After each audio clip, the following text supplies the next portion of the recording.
Tiempo de ir al análisis de los grandes temas que en materia geopolítica están ahora mismo centrando la atención. Chema Gil, codirector del International Security Observatory. Chema, bienvenido. Hola, buenos días, bien hallado.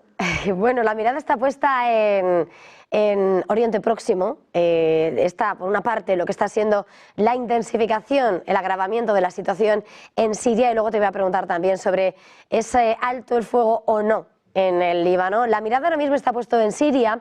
Las últimas informaciones apuntan a cómo Bashar al-Assad va a contar con el apoyo de milicianos iraquíes, aunque Hezbollah ha dicho que ahora mismo no. Está ocupado. No sé, en este momento en el que sí que cuenta con el apoyo de las fuerzas aéreas rusas, Bashar al-Assad, ¿cuánto ha elevado el riesgo en esta zona y qué implicaciones tiene? Mira, se ha elevado de una forma exponencial. Es verdad que desde Europa, desde 2016, se miraba a Siria como si hubiera acabado todo el conflicto.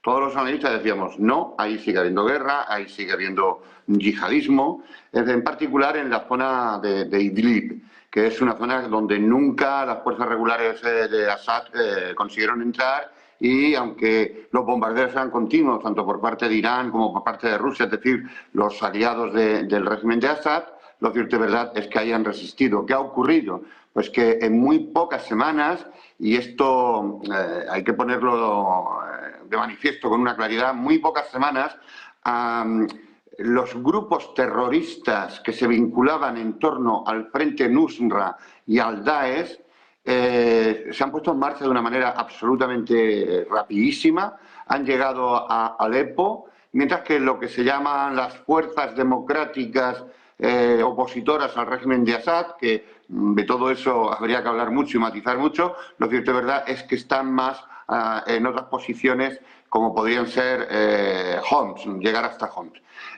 Si el avance de Alepo se consolida. Por cierto, que en Alepo salieron los soldados sirios disparados y dejaron allí cohetes, dejaron allí un arsenal, un verdadero arsenal. Por lo tanto, le va a permitir continuar el avance a estos rebeldes que nadie distingue entre parecen un todo homogéneo cuando no es así. Y Europa debería mirar con muchísima atención a Golani y este grupo que se hace llamar HTS, el Hayat Tahrir al-Sham, porque este está dirigido por Golani, que era el representante de Al-Qaeda en la anterior fase de la guerra, el Frente Nusra, y que después de separarse, entre comillas, porque estos nunca tenían de separarse, lo cierto y verdad es que ha conseguido aunar grupúsculos terroristas, ya sean franquiciados del Estado Islámico, del Daesh y demás, hasta llegar, como digo, a la segunda ciudad más importante de Siria. Y ya estamos viendo algunos gestos de salvajismo del que vimos en el pasado reciente, como en este caso, y como siempre, dirigido contra las mujeres. En este caso, mujeres kurdas, mujeres kurdas. Por lo tanto, yo creo que debemos estar muy pendientes porque estas adherencias yihadistas allí terminan expresándose al final en Europa, como pudimos ver a lo largo del conflicto desde 2011 hasta 2016, con ataques terroristas ordenados desde Siria en capitales europeas, en Francia particularmente. Por lo tanto, estamos ante un escenario absolutamente muy volátil. Rusia está bombardeando todo lo que puede, porque entre otras cosas, llegar a Homs es estar muy cerca de la región de Latakia. Latakia es la conexión con el Mediterráneo de Siria, pero es que en Latakia, en esa región y un poco más al sur, está la base de Tartus, es una base de uso ruso, y un poco más al norte, pero en la misma región de Latakia hay una base aérea también de Rusia. Si los terroristas más esas fuerzas digamos, de oposición al régimen de Assad, esas fuerzas democráticas, entre comillas, lograran llegar a Homs, tienen el pasillo abierto, están muy cerca de los intereses rusos. Por cierto, que Israel también bombardeó muy cerca de esos intereses hace unas semanas. Tienen muy cerca los intereses rusos, que son de primer orden, porque es la salida a los mares cálidos de Rusia, siempre deseada desde la época de los zares. Pero es que además tendrían Damasco a tiro de piedra, es decir, se abriría entre Hamá, Homs, desde Alepo, una línea que comunicaría con mucha más facilidad Damasco. Ahí está Hezbollah, hay una división de Hezbollah, fue la que hizo que Assad no cayera, pero hay un Hezbollah propio en Siria. Es verdad que el Hezbollah del Líbano no está para esas, para esas aventuras, y también es verdad que Irán retiró mucha fuerza revolucionaria iraní hacia Irán, puesto que el escenario bélico con Israel todavía se mantiene abierto. Y Rusia está empantanada, como sabemos, en una guerra en Ucrania que, en fin, parecía que iba a barrer entre días, y ya llevamos casi 3 años. Por lo tanto, el escenario es muy inquietante, y yo animo a los medios de comunicación, porque apenas en este espacio estamos analizando estas cuestiones, animo a que los medios de comunicación generalistas, que es verdad que tenemos un panorama nacional muy entretenido, pero el mundo está que, como dicen los jóvenes, el mundo está que peta, y mientras nosotros estamos aquí en nuestras cuitas caseras. Ampliemos la visión, animemos a la gente a tener una mirada poliédrica, porque el mundo está muy, muy complicado, hay frentes abiertos en el eje Asia-Pacífico, y nosotros, mientras tanto, estamos ausentes. La acción exterior española, no de sus profesionales, sino del ímpetu político en esa acción exterior española, yo la verdad es que espero ya poco.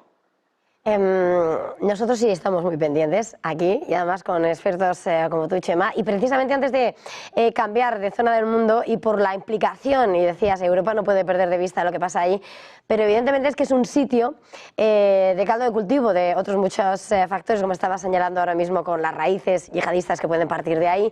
Anoche decía la Casa Blanca, rechazaba cualquier tipo de vinculación, porque sí que mantiene las críticas al régimen de Siria, de Bashar al-Assad, las sanciones, pero decía, ojo, que nosotros no tenemos nada que ver con esos rebeldes que son terroristas, pero sin embargo se le quieren culpar precisamente por su amplia presencia, ¿no?, en todas estas zonas. Quería preguntarte de alguna manera, ¿por qué el querer apuntar a Estados Unidos, y qué mira Estados Unidos en este conflicto ahora mismo? Pues que caiga Assad, esa es la verdad.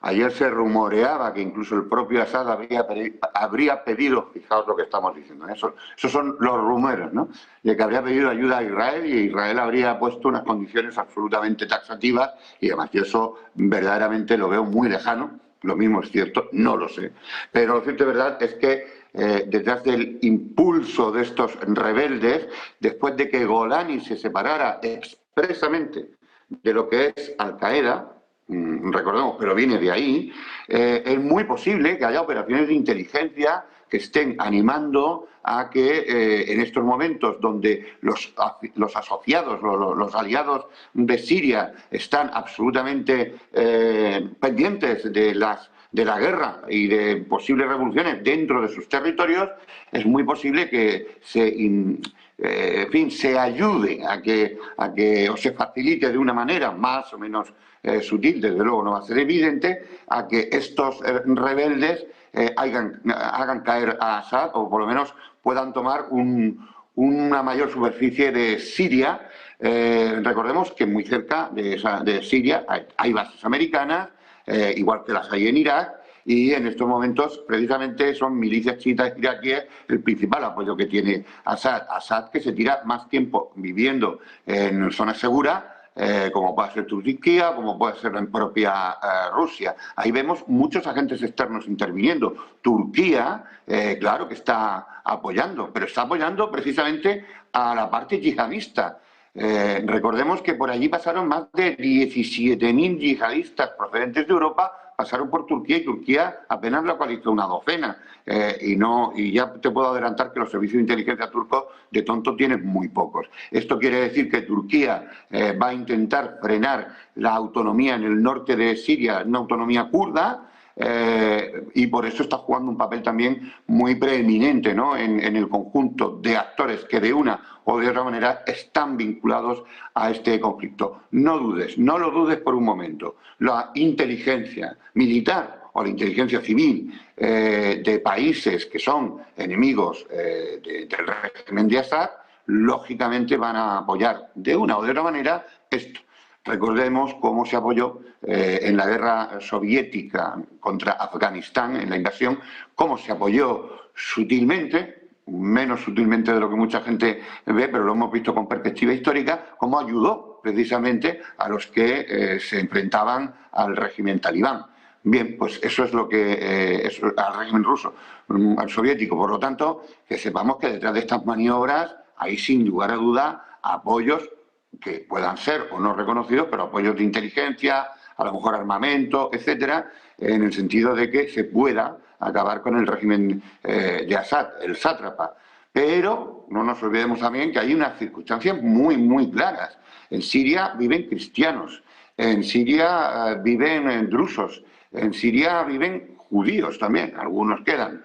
En definitiva, yo creo que la política de Estados Unidos, que además la política en relación con Oriente Medio para ellos, la lleva ni más ni menos que Massoud. Massoud es, aparte de la relación familiar que tiene con el propio Donald Trump, su hijo está casado con una hija de Donald Trump, es un gran experto y yo creo que además ha sido un actor muy, muy principal, porque él es cristiano libanés, ha sido un actor muy importante para dirigir cierto voto árabe y cierto voto cristiano que se ha movilizado claramente en las elecciones en favor de Donald Trump, y yo creo que Massoud le va a dar una perspectiva adecuada para poder actuar en ese territorio incierto que sigue siendo Siria. Pues, Chema, se nos acaba el tiempo, nos quedan muchos asuntos por comentar, no puede ser. Gracias una vez más, feliz jornada, feliz negocio. Pues feliz jornada, feliz negocio, un abrazo muy grande.